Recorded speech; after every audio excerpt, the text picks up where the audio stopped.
Good morning. My name is Jennifer Harmoning, President of the Burnsville Chamber of Commerce. This webinar is a part of our Real-Time Solutions series brought to you by the Apple Valley, Burnsville, Hastings, Lakeville, and River Heights Chambers of Commerce. The goal of these webinars is to address business concerns and questions as we continue to navigate through the pandemic. A special thank you to our series sponsor, Dakota Electric. Dakota Electric has been a strong advocate for our business and chamber communities for many years. We thank them for their support. Our speaker this morning is here to share election insights and a sneak peek into 2021. David Schultz is a Hamline University Distinguished Professor in the Departments of Political Science and Professor of Law at the University of Minnesota. He is the author of more than 35 books and 200 articles on American politics and law. He is often quoted in the local, national, and international media on a variety of subjects. We're so grateful that David was able to make time to join us this morning. I will turn it over to you. Great. Thank you very much, Jennifer. Thank you for all of you attending today. And I'm going to kind of do a Cliff Notes version of sort of a larger sort of set of observations that I have about the 2020 election and beyond. And the reason why I say Cliff Notes is because there's so much that, of course, happened, in the last year or so. And all of you probably have the same experience that I do. I feel like we put, 5 years of news into about 2 months or something like that. And so unpacking it all will be difficult. But what I want to do is hit at about 4 or 5 major themes for us to think about here. And the themes that I want us to sort of talk about today in terms of the 2020 election, one is to talk about what is how we remain a very divided nation, and I'll talk a little bit more of that in detail. Two, the 2020 elections are not quite over, but it's close for all of us who are wishing they were over at this point. Third, I wanted to say a couple things about polling and what I call the predictive machines. Fourth, I'm going to say something which is going to surprise all of you and argue that the elections and what happened were entirely predictable in terms of how they unfolded. And then, as I always like to tell my students, especially when my students generally don't turn out to vote. And I say to them, remember, elections have consequences. And even if you think your vote doesn't matter, it actually does. And let's speculate a little bit in terms of what all this means now for 2021 and beyond. Now, first, in terms of thinking about the United States, we know we entered this country as a very divided country in lots of different ways. I mean, politically, we're divided, partisanly, we're divided. We can look ideologically in terms of some major divisions out there. Some of those divisions, the way they carry over, were what? Not just in terms of how we stood on a lot of traditional issues, social issues, economic questions, and so forth. But of course, thinking about even what happened in the last, let's say, 6 months or so, that there was a partisan divide over what? Over the coronavirus and the pandemic, a partisan divide over the wearing of masks, shutting down businesses, schools, and so forth. The polls were suggesting a partisan divide over the economy. And of course, the ultimate partisan divide was over how we viewed Donald Trump in terms of a candidate and as a person.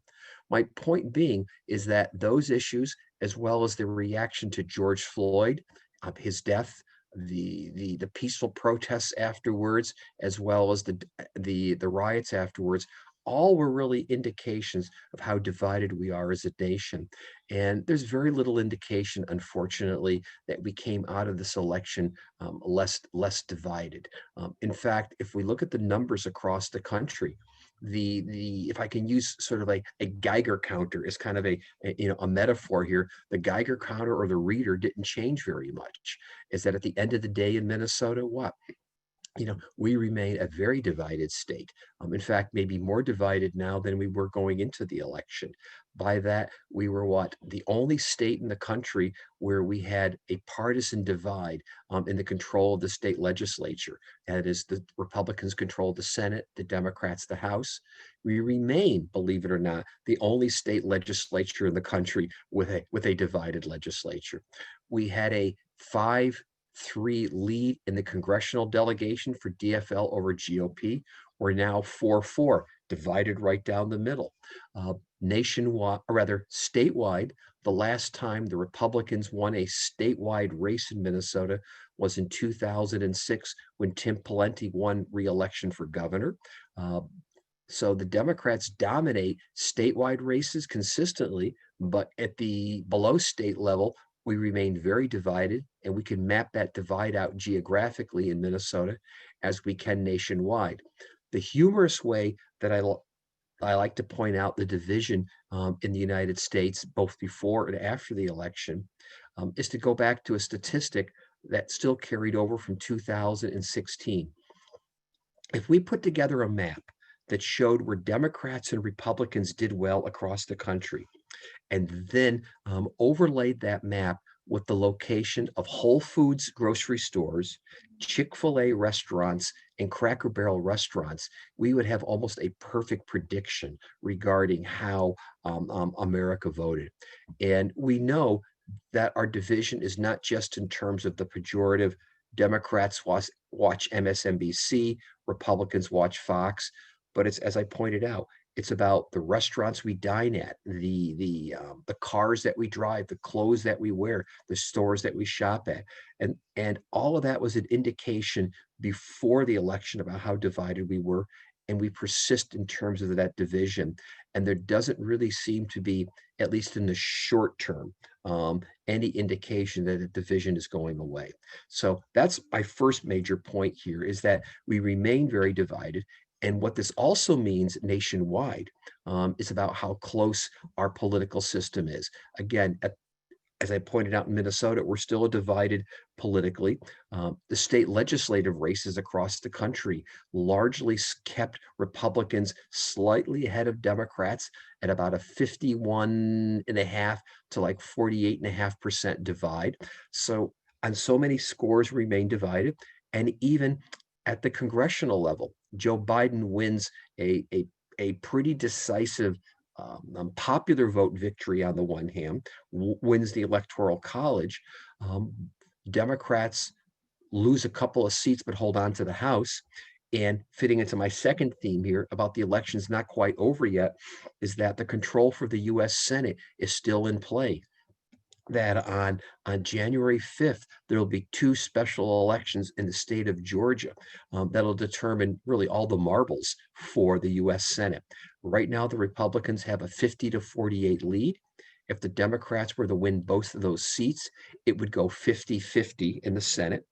And under the Constitution, the vice president gets to break ties. So if by some chance the Democrats pick up both those seats, then we have a 50-50.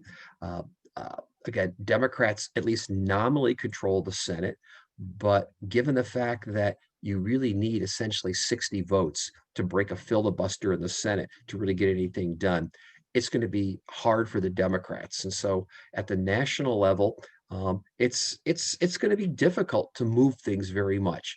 But my point being here is that we're slowly getting to the end of an election cycle that probably all of us think have gone too long. And I'm also going to suggest here, and I'm going to pick on Jennifer for a second here, is that Jennifer, you and I are in the wrong business. You realize that I made a guess about 2 weeks ago, and I said that the special elections in Georgia would probably generate about I was guessing about 120 million in terms of advertising. I was wrong. As of a week ago, it's already been paid to television stations $140 million. And my friend who teaches at the University of Georgia said they're going to spend, by the time it's done, $250 million on advertising. So I think, Jennifer, you and I quit our jobs, and everybody listening, and we move down to Georgia and we sell television advertising on commission. We could like make a fortune. So this is pretty significant in terms of what's happening. Okay. My third major point is what I want to talk about is the polling and predictive machines out there that I know many of you out there look to the polls all the time before the election to see who's ahead, who's behind. Many of you maybe consult Nate Silver or go to Politics 538 or Real Clear Politics or Rasmussen Reports. or whatever your source of news is, in terms of trying to get some kind of crystal ball idea about what's happening. And what's becomes interesting is to think about how now a lot of people are saying the polls were all completely wrong, the predictions were completely wrong.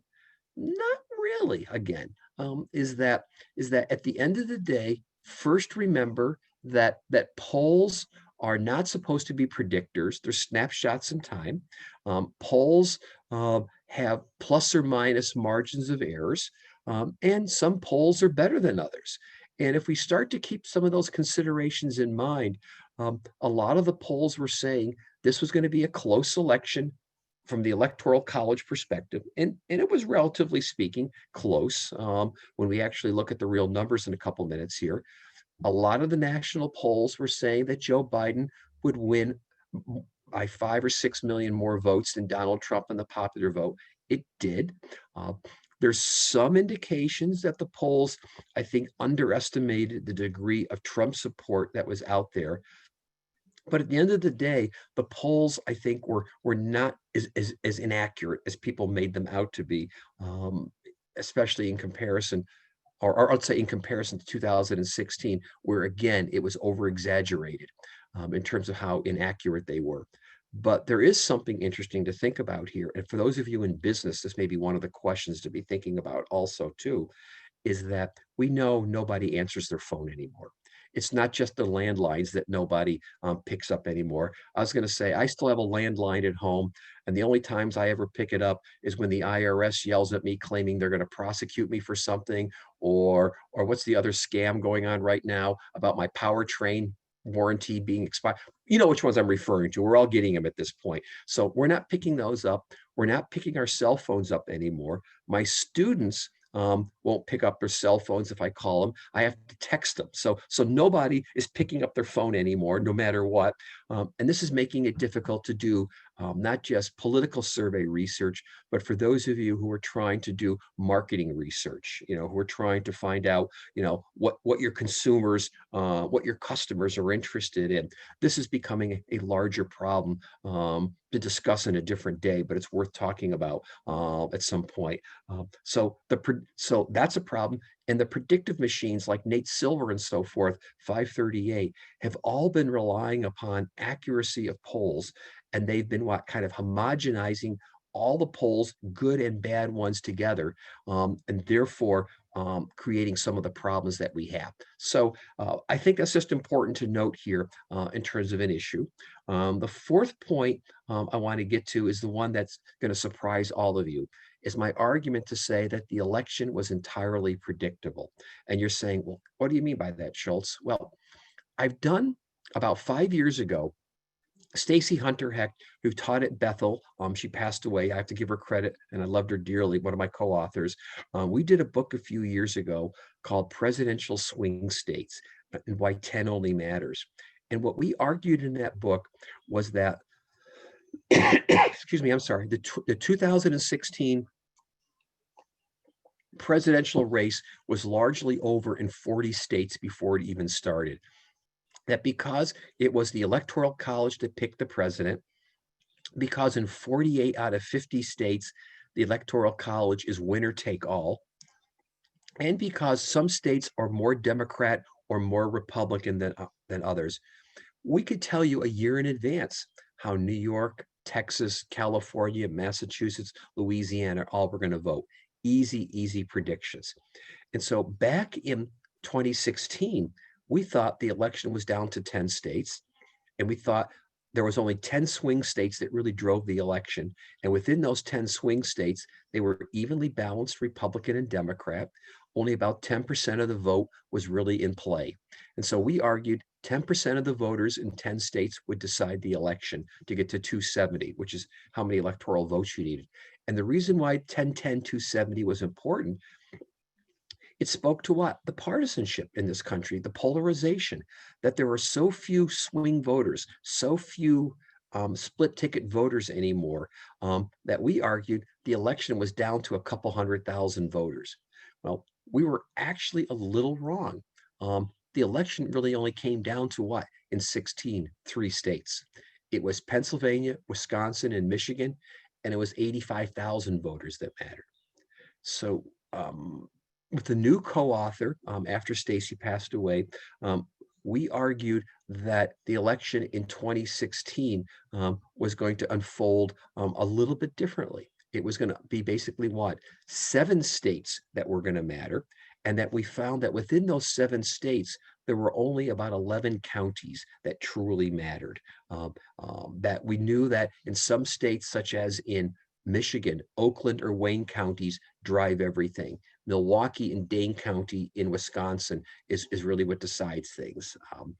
Places like North Carolina was Wake County. And then while many people think it's Philadelphia or Allegheny counties in Pennsylvania, I actually said, no, it's actually Lackawanna County, where Scranton is. The point being is that what we argued was what? That at the end of the day, 10% of the voters in 11 states found in, no, 10% of the voters found in 11 counties across 7 states would decide the election, that there would only be a small number of states. And what I argued going into 2020, what we argued is that there would be only 7 states, those states being Arizona, Florida, Michigan, Minnesota, North Carolina, Pennsylvania, and Wisconsin. Those 7 states would decide the election.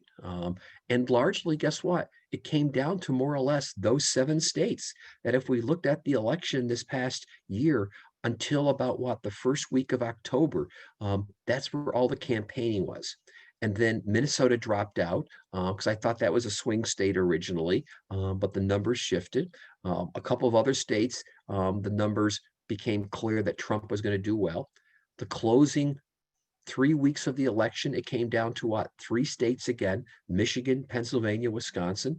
And then at the end of the day, it came down to what looked like what?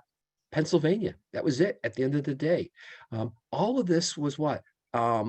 Completely predictable in terms of what we were thinking about. Now, of course, one of you attending here is going to say, well, Schultz, how could you have made this prediction when in the last several months we had a pandemic, we had an economic collapse, we had George Floyd. And what we're learning now is, guess what? Those 3 events largely didn't affect the election in a broader sense. That for the last 6 months, the polling numbers basically stabilized in America. And this election came down to exactly what I thought it was going to be and what many people thought it was going to be. A referendum on what? Donald Trump. It always was. The partisan divide was so great that how we viewed the economy, the pandemic, how we viewed the various things that I associate with George Floyd all came down to whether we liked Donald Trump or not. And so in some sense, they were just what? Placeholders, surrogates, whatever word I'm looking for Donald Trump. So it unfolded largely the way we thought. Now, I'm going to give a shout out to the Lakeville area. And the reason why I'm going to do that, just to show you how tight this election we thought it was going to be. There was a high school student from Lakeville High School, not this past summer, but the summer before, who contacted me. And she said she was a junior, going to be a senior. And she said, I'm going to be going to college at some point. I might major in political science. I don't know what political scientists do. Can I work with you in the summer? And I said, well, sure. Then we'll both figure out what political scientists do, since I haven't figured that out yet either. And she was a whiz with numbers, just a credit to Lakeville. So you folks feel good about it. And we calculated and looked at precinct level data. And our argument was that there were only a few voters and a few precincts that really mattered. We weren't quite to the point of saying how Fred and Ethel voted on 3 Elm Street on a particular county in America would decide the election, but we were pretty close. And in terms of saying that, and this election, even though Joe Biden wins by 6 million votes, popular vote, has 306 electoral votes. If you look at how close the races were in places such as Georgia, Wisconsin, and a few others, it's only a few tens of thousands of votes that might have made the difference. Again, speaking to, how divided. So what does all this mean going into 2021 and beyond? Well, as I mentioned to you, politically, in some ways, we're at a stalemate nationwide. That nationwide, Biden is president. Even if the Democrats pick up the Senate, it's going to be a 50% or 50 Senate plus Kamala Harris majority. That's hardly much of a working majority, as many of you know. The Minnesota Senate, or Minnesota also remains hugely divided. And then after the recent defections of a couple of DFL senators, the Republicans have a firm, I'm going to argue, about a 36-31 majority. So at both levels, we either have the recipe for what? Divided government or gridlock, depending on how you describe it here, or some might say good checks and balances. It's really a variety of questions here. But going into 2021 at the national level, what we know, what Biden has said is his priority number one is addressing the pandemic. Priority number two, and you probably saw articles in the paper in the last day or so, he wants to move pretty quickly on a fiscal stimulus bill, which it's not clear yet how much of that includes, let's say, another sort of bailout for businesses. It's just not clear yet where they are, but I suspect there's going to be some additional support for businesses. Don't know yet if it's going to translate into, like it did during the summer, additional resources for families. But that's high on his priorities as a second thing. And then the third thing that he said he wants to do is quite a few executive orders to address some of the what he considers to be errors of the Trump administration. Now, what I find interesting about where Biden wants to go, and I'm just about done here so we can leave room for some questions and answers here too, is that, remember, the new Congress takes over January 3rd. We have the Senate special elections on January 5th, which means we probably don't have things up and running really for a few days until early January. At the federal level, the president doesn't take over until January 20th. We've got about a 2-week gap there, and generally nothing happens then. But Biden has said that he would like to start negotiating with the new Senate and the new House before he takes office. And that's really unusual. It's almost like a shadow presidency at that point. And so that's suggesting an effort to try to get things moving pretty quickly. And at the state level, as many of you know, there's talk that maybe this month, and I don't know if it's going to happen, or maybe early in next session, that we're going to see some efforts to try to do some help at the state level. The state has a little bit of breathing room. It has I'll call it an illusionary surplus of $641 million that it might be able to do some things with. But that's sort of where I think we're going to be seeing things happen. So if you were to ask me what all this means at the end of the day, again, a divided country, which is a recipe for what? Probably not a lot of political or policy flexibility at the state or federal level, at least for the foreseeable future. All right, and so hopefully there's some questions here. We've got about 6 minutes or so. So hopefully we have a few here that people want to ask, and let's go. Yeah, please feel free to throw more questions. Oh, here we go. 2 questions. Knowing your foresight about the election, were you able to just go to bed? Oops, now I lost it. And skip the election coverage. Also, do you think the Electoral College still works in deciding the election? Okay. In the broad strokes, I think I was right. I mean, I at the end of the day didn't really think Georgia was going to flip, for example. I know Democrats were thinking, well, Georgia and Texas. I lived in Texas for years. I said, no, not yet. Georgia, I thought not yet. So there were some surprises in terms of it. I mean, I covered it for Minnesota News Network on radio. I always tell people I have a face for radio, and so I do really well there. And I also did something for Canadian television. But what to me, it was always going to be close. And had Trump won, I wouldn't have been surprised. I mean, at best during the election, up until let's say early September, I was actually saying a 55% chance for Trump to win. I got to around at most a 55% chance for Biden winning at a time when all the national people like Nate Silver were saying what 70, 80%. I always thought it was going to be very close. And so when I say predictable, had it flipped the other way, it wouldn't have been entirely a surprise, if you know what I mean, because we're dealing with the logic of tight numbers here. The Electoral College is interesting because so I have here, when my students ask me a question like this, I'm at home, I've got my little magic wand here I get to wave. Okay, so even if I could wave my magic wand to get rid of the Electoral College, it's not going anywhere. To get rid of it, it's in the Constitution. We would have to get 2/3 of Congress and 3/4 of the states to agree to get rid of it.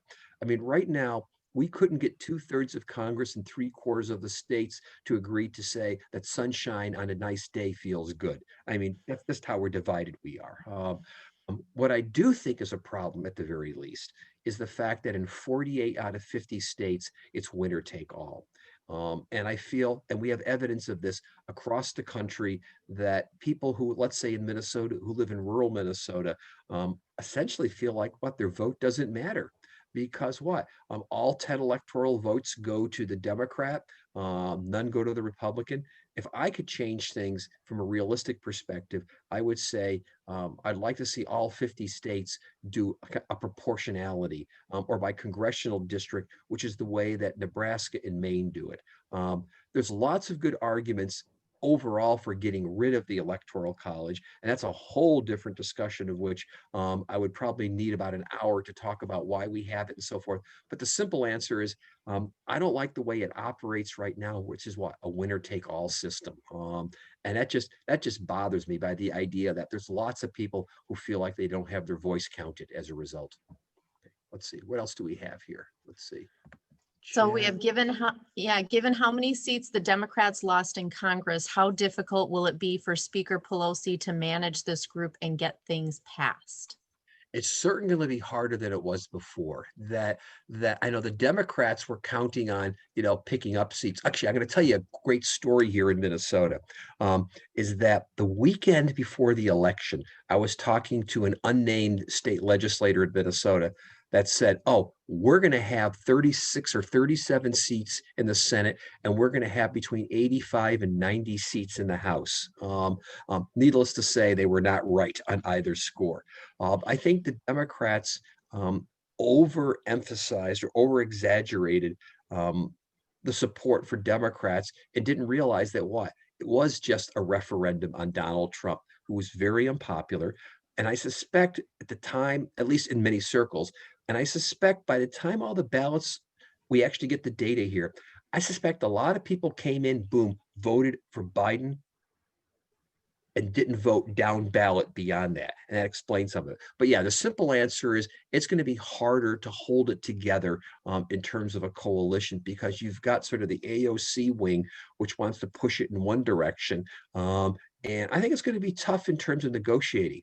I think what's going to be interesting to see is if Joe Biden's instincts kick in, because Joe Biden, whether you like him or not, 37 years in the Senate, 8 years as vice president, his instinct is to negotiate and to compromise. Is he going to be able to sort of facilitate that? So I don't know. Okay. Do we have any other questions? Do you think there's any hope of changes to the process in map drawing and any reduction of gerrymandering in Minnesota or elsewhere anytime soon? I would hope so. Okay, so first off, this is something that I think collectively have to worry about here is the partisan gerrymandering hurts both sides, and also the point that we should be getting the census results in a few weeks, and we're probably going to lose a seat in Minnesota unless we are totally, totally lucky, which has a huge impact on dollars, representation, and so forth. Many, many years ago in the 90s, I was the executive director for Common Cause Minnesota.